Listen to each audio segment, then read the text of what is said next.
విషయాలను అదేవిధంగా రాబోతున్న సంగతుల విషయంలో మనం ఏ విధంగా జాగ్రత్తగా ఉండాలి, సంఘం ఎలా ఎత్తబట్టబోతుంది, ఎవరు విడవబడుతున్నారు, ఎవరు ఎత్తబడుతున్నారు, ఇలాంటి పలు విషయాలు అనేకంగా గొప్పగా చరిత్రాత్మకంగాను ప్రాముఖ్యంగా ప్రవణాత్మకంగాను కూడా చెప్పిన దైవజనులుగా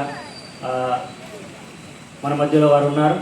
వారి మాటలు అలాగే వారి యొక్క వీడియోలు కూడా నేను చూసి ఇన్స్పైర్ అయ్యి అనేకమైన విషయాలను నేర్చుకున్నాను.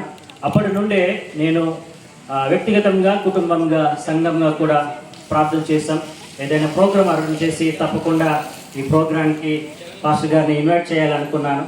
దేవుడి యొక్క మహాకృపను బట్టి ఇలాగూ ఈ సమయంలో ఈ విధంగా దేవుడి కృప చూపించాడు.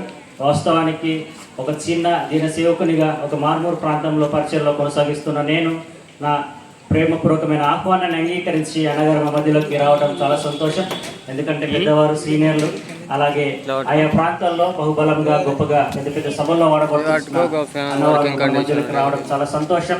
వారిని ప్రేమపూర్వకంగా ఆహ్వానిస్తూ వాక్యాన్ని అందించవలసిందిగా కోరుతూ ఉంటున్నాం. దైవజనులు రాగా చెప్పండి కూడా